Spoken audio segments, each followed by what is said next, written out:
para todos. É um prazer imensamente grande estar aqui neste evento, nesta manhã, principalmente quando a manhã de hoje celebra os 70 anos de assinatura do Pacto Áureo, que foi o documento assinado entre as diversas federativas estaduais do Brasil, juntamente com a Federação Espírita Brasileira, firmando o pacto de unificação do movimento em nível nacional, cujo secretário dessa reunião, quem fez a ata da reunião do Pacto Áureo, foi Oswaldo Melo, presidente da Federação Espírita Catarinense, que representava Santa Catarina neste evento. E hoje nós estamos em 5 de outubro, celebrando 70 anos desse trabalho que fez com que o movimento espírita avançasse significativamente e nós pudéssemos hoje estar realizando eventos como esse, dessa natureza, em que companheiros de diversos estados da federação podem estar junto conosco nessa atividade de integração e de conhecimento da mensagem espírita. Indiscutivelmente, vivemos atualmente dias bastante tormentosos. Os dias atuais da humanidade, não somente do Brasil, têm demonstrado mudanças significativas no ambiente social, no ambiente tecnológico, nos espaços de convivência do ser humano, indicando para nós que alguma coisa de muito diferente do que acontecia no ontem está acontecendo no presente. Algumas pessoas dirão que a humanidade sempre viveu em crise, é verdade. Nós sempre tivemos crise, a Revolução Industrial foi uma crise, a Revolução Francesa uma crise, o período da Reforma Protestante uma crise, o período da quebra do feudalismo outra crise, a queda do Império Romano outra crise. Nós realmente sempre vivemos em crise. Mas o que se observa é que as crises anteriores eram crises marcadas por segmentos específicos. Nós tínhamos crises na família, crises na religião, crise no ambiente tecnológico, crises na filosofia. Atualmente nós vivemos crise em todas as áreas. Nós temos crise na família, ninguém sabe mais como é que educa filho. Nós temos crise na escola, ninguém sabe mais como é que faz para educar menino, na escola, aluno. Nós temos crises no ambiente religioso, porque as religiões estão todas em crise, sem saber como é que elas vão trabalhar o ser humano. Nós temos crise em diversas áreas, na forma da relação entre as pessoas, dos movimentos sociais. Nós estamos em crise em todas as áreas indistintamente. É isso que faz com que o momento singular que a gente esteja vivendo mostre para nós que algo de diferente está acontecendo na humanidade nesse momento. E esse momento singular, ele já era, de certa maneira, previsível em função de algumas informações que existem dentro do corpo do chamado Novo Testamento, as obras que constituem a mensagem que contém a essência do cristianismo. Nós temos ali uma mensagem do próprio Cristo, no capítulo 24 do Evangelho de Mateus, o chamado Sermão Profético, onde Jesus narra sobre o futuro da humanidade, de dores, conflitos, medos, mentiras, ódios, convulsões em termos da sociedade e todo um conjunto de dores que aconteceriam com o homem no chamado final dos tempos. E vamos ter depois, encerrando a sequência das 27 obras que constituem o Novo Testamento, um livro em particular chamado Livro das Revelações, que em grego chama-se Apocalipse, em português não foi traduzido, mas significa o Livro das Revelações, em que o evangelista João traz para nós uma série de informações bem mais detalhadas sobre o que aconteceria no futuro da humanidade. E algumas informações ali são tão fortes que Apocalipse acabou se tornando um sinal de desgraça, de fim de tudo. E o livro do Apocalipse é realmente uma obra marcada por um conjunto de informações sobre guerras, dores, desesperos e muitos momentos desagradáveis dentro da obra, sinalizando que no chamado dito final dos tempos, nós teríamos algumas alterações significativas na história da humanidade. Essas coisas, elas todas estavam postas. E observando a realidade social que a gente vive, nós percebemos claramente que nós estamos vivendo um momento bastante diferente. Mas a grande questão é como que o Espiritismo interpreta tudo isso? O que o Espiritismo tem para nos dizer sobre todas essas coisas? E observando aquilo que está disposto na obra doutrinária, nós vamos encontrar basicamente em duas das principais obras de Allan Kardec, uma delas, o Evangelho segundo o Espiritismo, e outra delas, a chamada A Gênese, que é a última das obras que Allan Kardec escreve, um conjunto de informações muito preciosas sobre esse assunto, que nos ajudarão a entender de maneira mais clara o que é que o Espiritismo nos fala a respeito dessa questão. No livro O Evangelho segundo o Espiritismo, no seu capítulo 3º, nós vamos encontrar ali um conjunto de dados sobre os tipos de mundos que existem. E Allan Kardec, nessa obra, faz uma divisão didática, apresentando os mundos que existem como se eles pertencessem a determinadas camadas, características, classes diferentes. Essas classes, elas são puramente didáticas, apresentadas por Kardec. Elas poderiam ser 10, ser 20, 9, 3, 11, quantas quisesse. Mas Kardec, nesse dia que estava desenhando a chamada categoria dos mundos habitados, ele fala de 5 desses mundos. Então, mais simplificadamente, nós poderíamos dizer que esses mundos, eles poderiam ser resumidamente definidos como mundos abaixo da condição da Terra, mundos semelhantes à condição da Terra e mundos melhores, superiores à condição da Terra. Os mundos inferiores à condição da Terra são aqueles mundos que a gente enxerga na nossa própria história da Terra no período da chamada pré-história, período em que nós tivemos o homem de Cro-Magnon, Australopithecus, o homem de Java, o homem de Pequim, o homem de Neandertal, e etc., até o Ramapithecus, quer dizer, todas as formas de expressão dos hominídeos que tivemos dentro da nossa história natural, marcam esse período do chamado período do planeta primitivo. O planeta primitivo é aquele que serve para as primeiras encarnações do espírito humano. E, portanto, são mundos ainda onde domina a barbárie, não existe a ideia de civilização, não existe o conhecimento das coisas, há uma ignorância muito grande sobre todas as coisas, o homem tem medo, ele é muito rudimentar, suas ferramentas são rudimentares, a ideia de Estado, até de agricultura, de escrita, isso tudo são coisas muito distantes. É um mundo marcado pelo desconhecimento, pela rudeza da maneira de nós lidarmos, pela violência, pelo uso da força, e é uma sociedade desestruturada, ela não tem uma organização social definida. Então, esses são os chamados mundos primitivos. A Terra já foi mundo primitivo. A etapa seguinte, que é essa que costumeiramente nós designamos como sendo a condição da Terra, planeta de provas e expiações, é marcado por 4 características. Ao invés da ignorância, a inteligência. Os mundos de provas e expiações possuem habitantes, em sua grande maioria, muito inteligentes, mas ao mesmo tempo têm uma segunda característica, extremamente viciados, cheios de vícios. Vícios morais e vícios físicos. Essas duas são as características mais fortes dos mundos de provas e expiações. Grande inteligência, dificuldade no campo moral. E por conta dessas questões, nós produzimos uma sociedade muito complicada, porque a inteligência desprovida de moral, ela gera uma série de dores. Então é um mundo marcado pelo egoísmo, pelo orgulho, esses vícios morais criam muitas dificuldades para o progresso da nossa humanidade.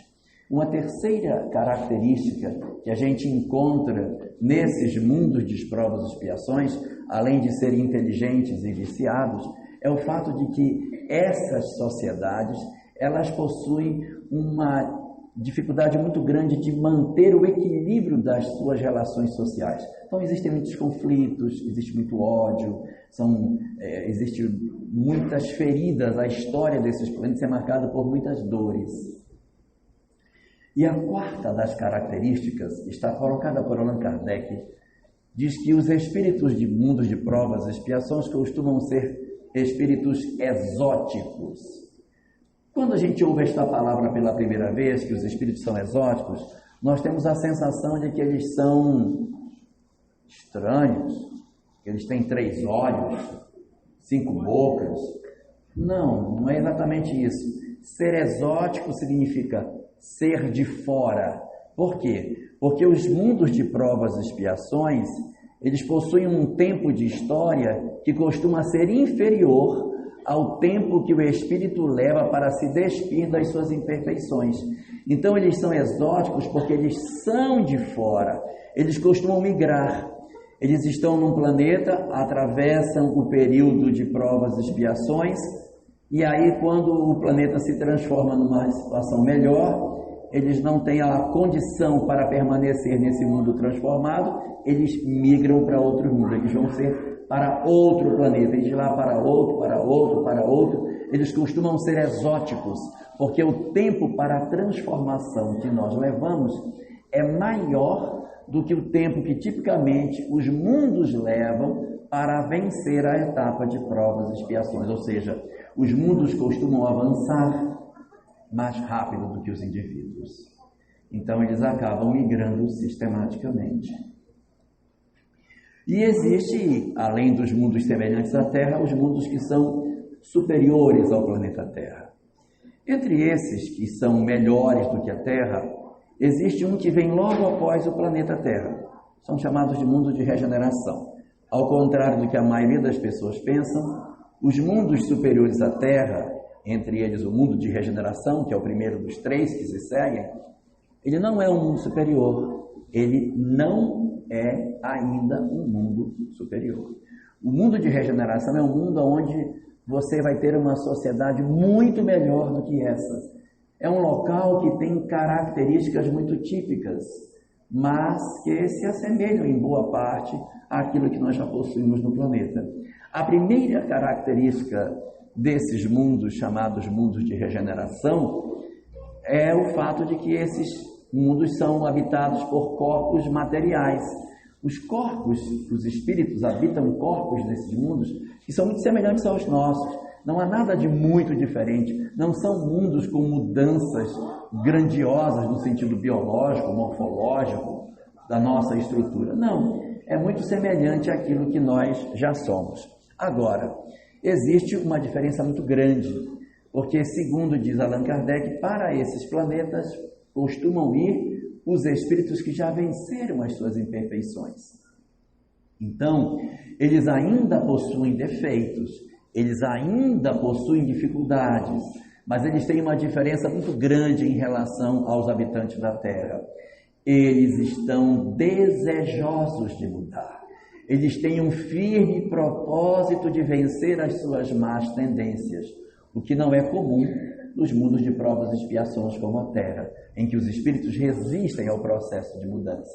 Nos mundos do mundo de regeneração, a característica essencial desses espíritos é que eles já não possuem mais as chamadas expiações duras que a gente passa na Terra. Então, essas expiações muito dolorosas que nós temos no nosso planeta, elas não existem nos mundos de provas e expiações, o que não quer dizer que as pessoas que habitam esses planetas individualmente não tenham as suas dificuldades, seus dramas, as suas questões para resolver. Mas não são sociedades com tantas desigualdades, cheias de tantas lágrimas como nós temos na Terra.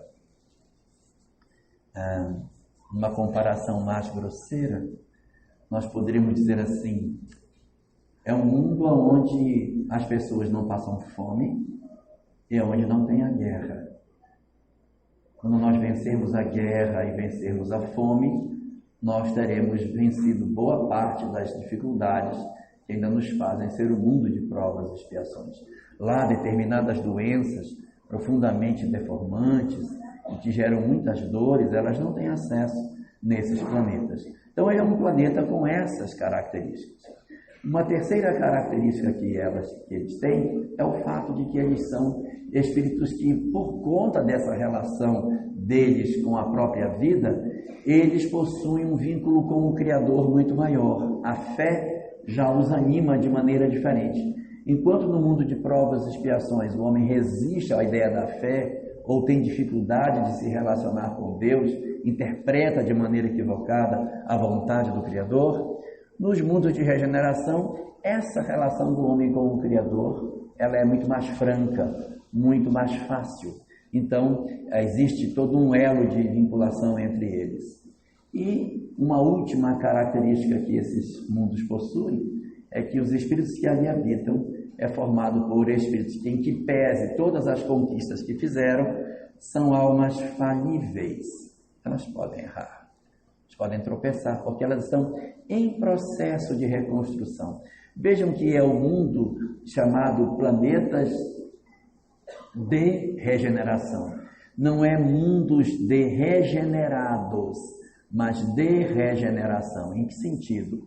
As pessoas que irão habitar esses planetas, elas vão exercer em si o seu processo de regeneração, mas não que elas vão para lá quando já estejam totalmente regenerados.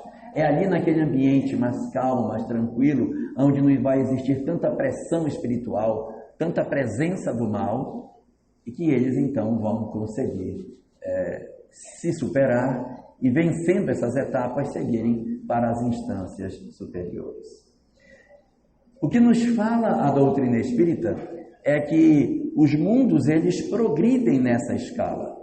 Nós já fomos um mundo primitivo, passamos para o mundo de provas e expiações, e que agora nós estaríamos enfrentando um novo período de transição para que nós ingressássemos na condição de mundo de regeneração.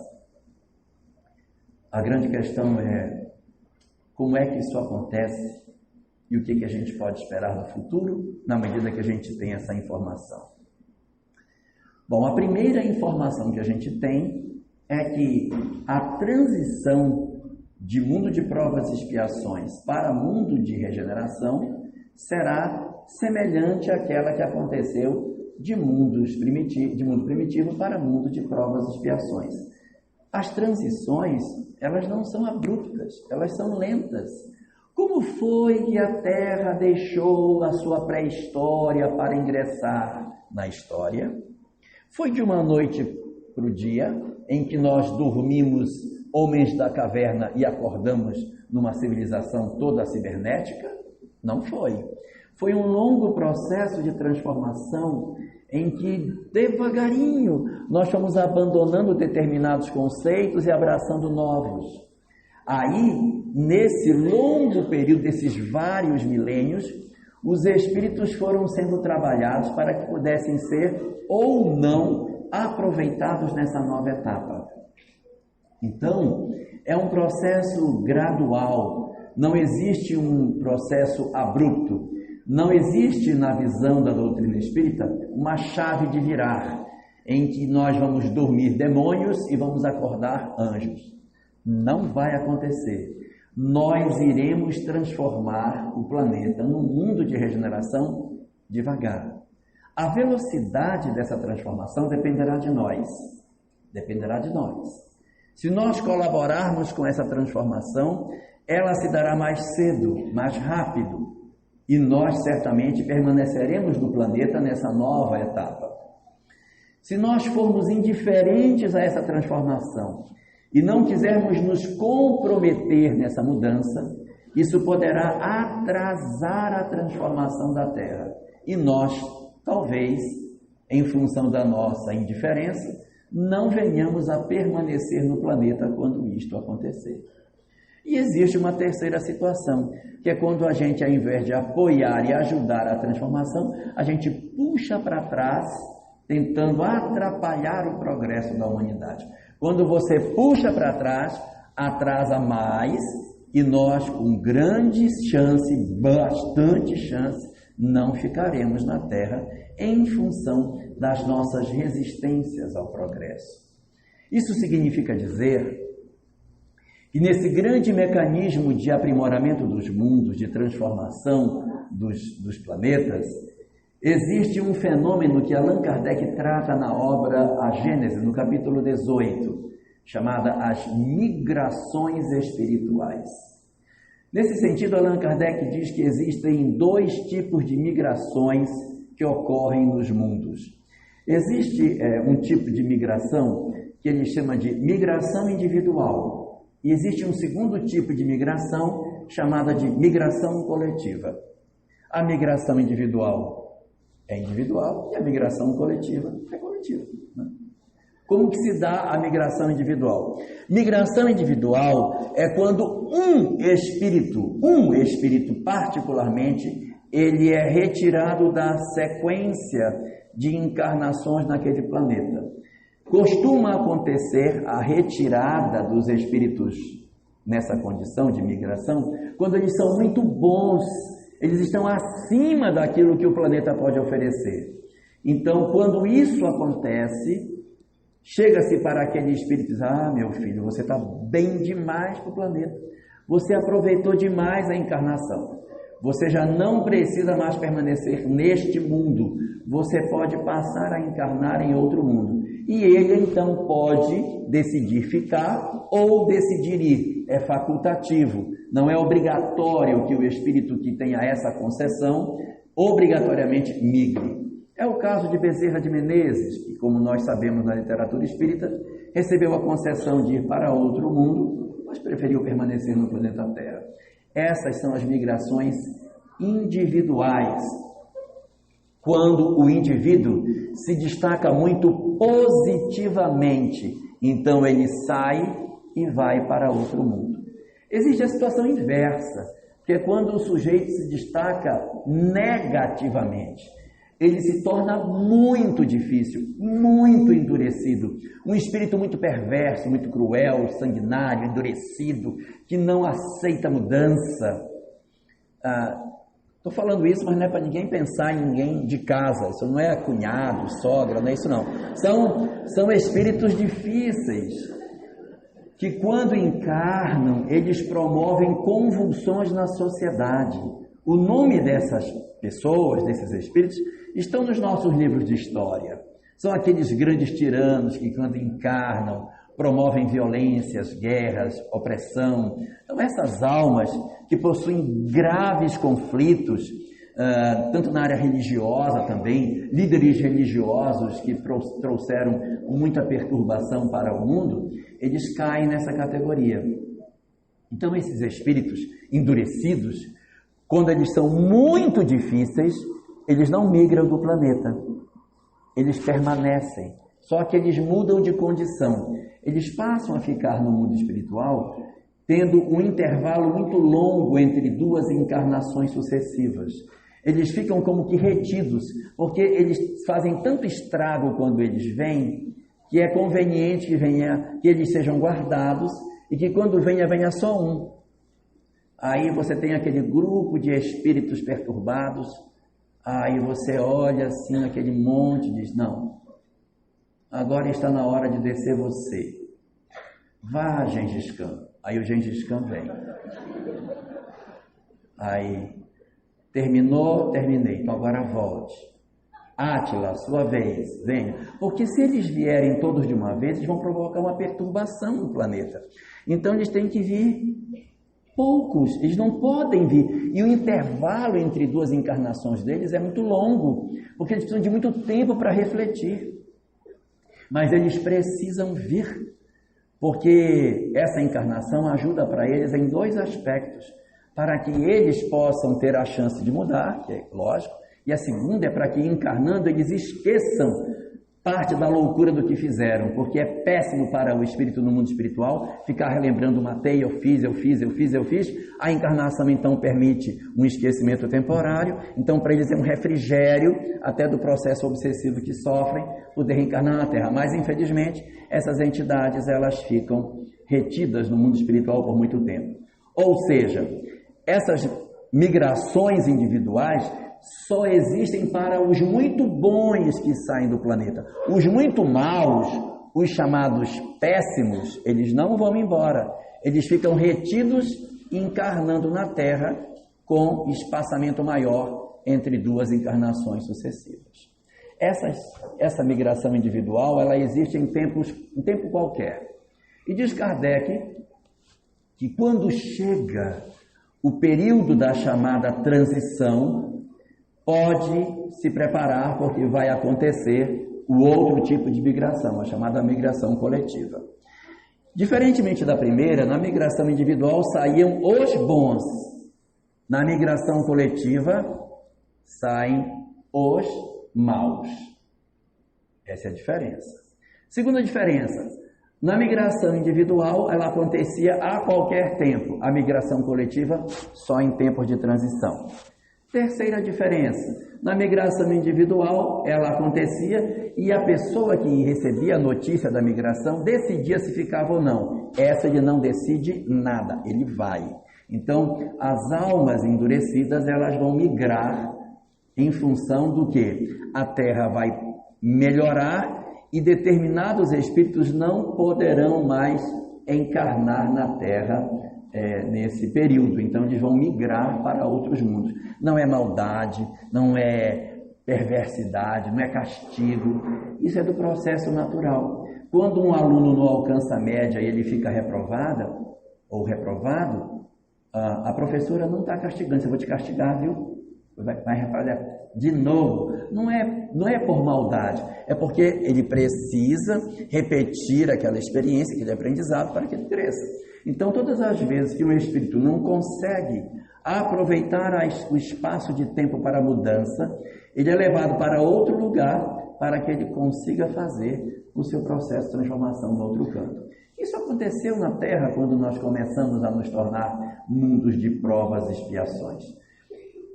Quando nós saímos da pré-história e começamos a formar as nossas civilizações, uma série de espíritos que eram de outros mundos e que tinham a inteligência muito desenvolvida, mas infelizmente a moral muito atrasada, eles acabaram encarnando na Terra, formando grandes civilizações do passado.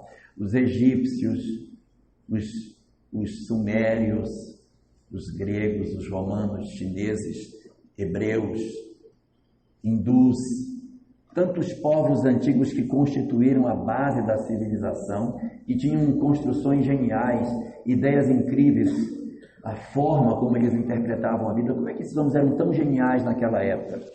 Diz a doutrina espírita que eles eram espíritos que vieram para a Terra naquele período porque estavam numa condição semelhante a essa nossa. Os espíritos que não acompanharem aqui vão migrar da Terra. Nossa, mas eles são muito inteligentes, vão para onde? Vão para um planeta que está começando provas e expiações. Vão fazer igual os egípcios fizeram aqui. Vão renascer no outro local, não sabe Deus por onde, para construir pirâmide, andar fazendo múmia, né? Não sei onde. Não sei. Mas é assim. Os espíritos não aproveitam, eles encarnam em outros planetas. Isso não é atraso espiritual, porque eles não perdem as suas conquistas.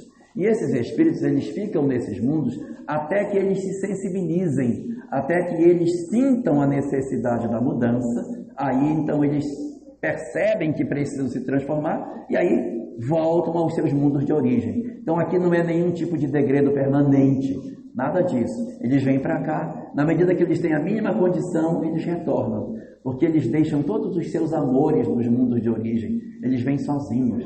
Eles sentem uma solidão danada. Foi esse sentimento de solidão que fez com que no livro do Gênesis fosse escrita a história de Adão e de Eva, que viviam num local que era um paraíso, e por desobediência perderam esse lugar maravilhoso. Era um paraíso onde eles viviam porque era um local que tinha internet, WhatsApp, ar-condicionado, carro. Aí, de repente, eles encarnam no mundo, não tem nada disso mais. E aí, aquele degredo, aquela sensação de vazio, de estar num local distante, é exatamente o sentimento que essas civilizações tiveram. Se a gente observar, todas elas, depois de um tempo, entraram em declínio e entraram na mediocridade. Por quê? Porque os grandes homens que ali estavam, as grandes almas que vieram para cá, elas foram reconduzidos aos seus mundos de origem porque alcançaram a condição mínima suficiente. Outros não tiveram condição, permaneceram por aqui, estão até hoje perdidos no planeta, convivendo entre nós, mas já são espíritos exóticos que vieram e que convivem conosco no nosso planeta. Então, a grande pergunta que as pessoas se fazem é: o que a gente pode esperar no dizer da doutrina espírita com relação ao que está para acontecer? Qual é a previsão com relação a isso para os dias que se aproximam? Bom, a primeira coisa que a gente lê na obra espírita é que, e eu não quero assustar ninguém, todo aquele pessoal que estava retido vai ser solto. Vai soltar todo mundo. Existe um versículo no livro do Apocalipse, capítulo 19, versículo 22, diz assim: e convém que Satanás fique preso por 1000 anos, e depois de 1000 anos convém que ele seja solto por um pouco de tempo. Esse Satanás aí representa todos esses espíritos perturbados, complicados, e aí agora eles estão reencarnando. É por isso que está essa confusão toda. Gengis Khan, os Átila, Odroaco, está todo mundo aqui. Chegou todo mundo de uma vez só. Então é por isso que a sociedade está tão mexida, ela está tão convulsionada, e a gente abre o jornal e diz: meu Deus, não é possível que eu esteja vivendo no século XXI, com essa mentalidade, parece que é do século XIV. Da onde vem a intolerância religiosa que a gente vive hoje? Dessas entidades que estavam aprisionadas desde as cruzadas e que agora têm essa leitura muito radical de religião. Então, todos os processos que a gente está assistindo hoje, de esgarçamento das relações, eles decorrem da presença dessas entidades, tanto encarnadas como da pressão espiritual que eles exercem sobre nós. E a grande pergunta que às vezes as pessoas se fazem é: por que Deus faz isso com a gente? Por que mandou esse pessoal tudo de uma vez? É porque era necessário por 3 razões. Primeira razão é por conta deles. Eu preciso saber se essas pessoas são capazes de mudar. Eles também são nossos irmãos. E a gente precisa permitir que essas entidades renasçam para elas terem a chance de mudar. O planeta é para isso. A segunda razão foi pela nossa omissão. Durante toda a história da humanidade, a gente fez um processo de omissão dessas almas. Não, isso cara é muito complicado. Então, tira esse cara daqui. Então, toda vez que você rejeita o processo de educação de algum espírito, você está marcando o encontro no futuro com ele. Não estou querendo assustar ninguém, mas todo mundo que a gente odeia, a gente está marcando encontro para amanhã. Então, quando a gente... Por isso que o perdão é importante, viu? Então, você, na sociedade do passado, odiava, matava, e o cara ficava com mais ódio, e aí gerava essa relação de círculo vicioso, ficava retido. Agora não tem jeito, agora ele tem que vir. Nós precisamos desse contato. Por quê? Por conta da omissão que nós tivemos no ontem. A gente precisa resolver o nosso processo de omissão, acolhendo as pessoas que estão aqui. Então, essa é a segunda razão. E a terceira é para nos medir, para que esses espíritos meçam quem nós somos. Será que nós já somos almas que merecemos estar no mundo melhor do que esse? Então manda esse pessoal para saber se eles realmente são bons. Por quê? Porque a presença dessas entidades na nossa sociedade vai nos revelar, vai dizer o que é que a gente sente, o que é que a gente gosta, o que é que a gente prefere. Porque se, por exemplo, esses espíritos vierem com essas teorias esdrúxulas, essas condutas bastante estranhas, e nós dissermos: olha que legal, eu gostei disso, hein? Eu acho que vou me juntar a eles. E aí a pessoa se junta a essas entidades, você está naturalmente demonstrando que você ainda não está pronto para o passo seguinte. Eles vêm revelar quem nós somos, com as propostas de conduta que eles trazem. Aí quando eu me agrado daquilo que eles trazem, digo: olha, eu gostei disso, eu vou fazer isso. E isso é uma loucura, e você está se abraçando com esse tipo de ideologia, então naturalmente você está sinalizando para você que você não está apto para o passo seguinte. E existe uma segunda razão para a questão nossa, é que se nós, no contato com ele, dissermos assim, rapaz, esse pessoal não tem jeito, só tem uma solução para isso, tem que matar tudinho. Se você toma essa decisão, indica que você também não está pronto. Então não é nem amar e se abraçar. Eu não sei se eu estou sendo claro. Eu vou ser mais claro. Imagine um espírito perturbado sexualmente que está lá no mundo espiritual e diz, eu vou reencarnar e vou lançar uma ideia quando eu estiver na Terra. Vou lançar um negócio chamado baile funk. Então, se você, quem não sabe o que é, não procure saber. Se você, vendo isso, diz assim, nossa, eu adorei isso, é um indicativo de que você ainda não está preparado para o próximo passo. Mas se, por exemplo, existe uma conduta qualquer, nós vimos recentemente aí, agora já está menos evidente, um grupo religioso que assassinava as pessoas lá pelo Oriente Médio. Então, havia muita gente que saía da Europa para se filiar nesse grupo para matar gente. Então, isso revela quem eu sou. Então, esses grupos, eles ajudam a revelar quem eu sou. E eu posso também ir para o oposto, em vez de me apaixonar por essas ideologias esdrúxulas, odiá-las.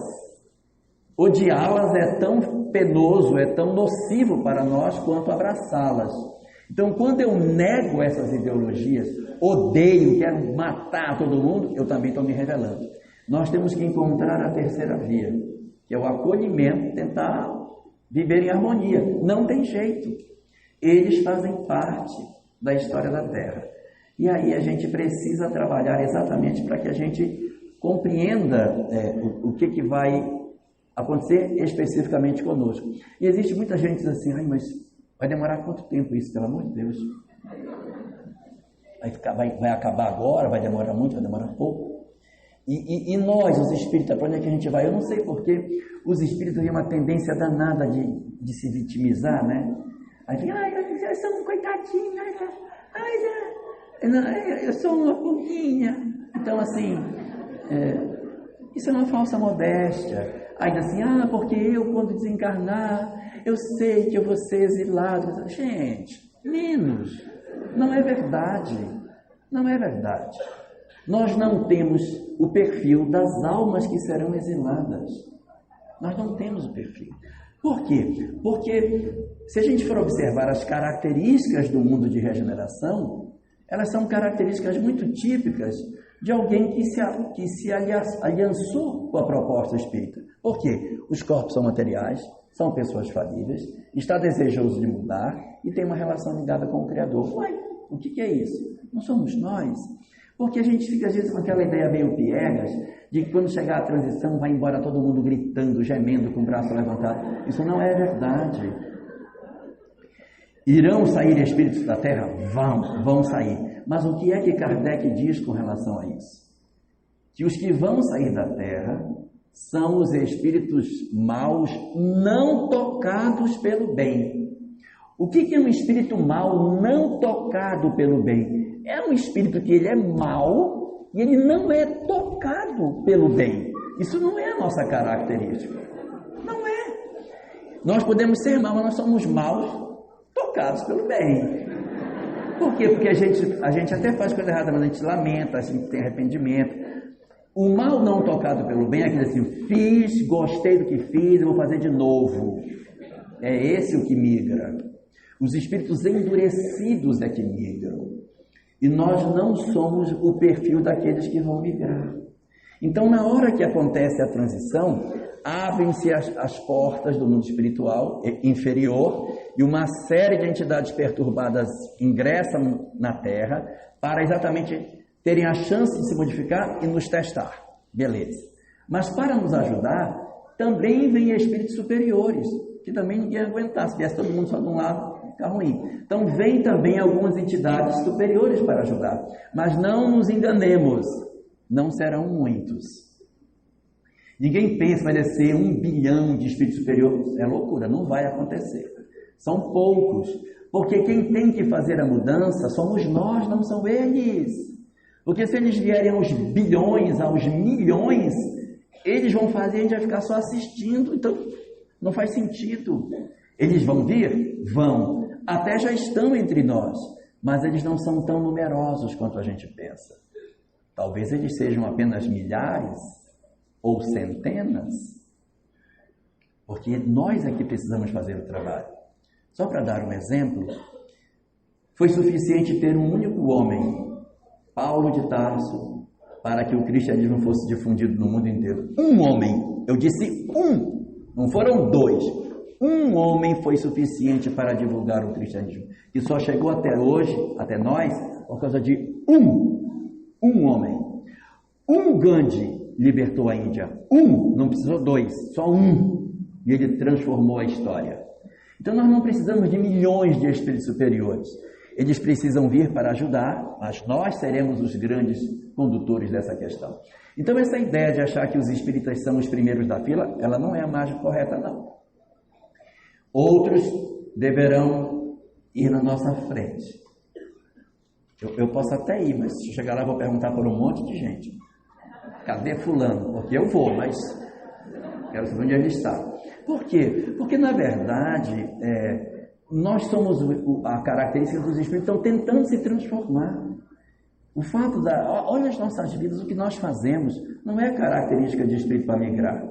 Agora, se a gente realmente é egoísta, implicante, odeia os outros, tem raiva de todo mundo, vive de mau humor, eu acho bom. Fazendo a mala.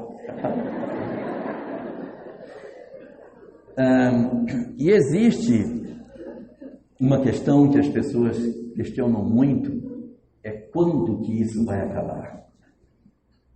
Nós não temos um prazo, pode acontecer mais cedo, pode demorar mais, pode demorar menos, vai depender do engajamento de cada um de nós. Mas, embora a preocupação com a transição da Terra seja importante, existe uma segunda transição, que esta sim é a mais importante de todas. É a transição em mim.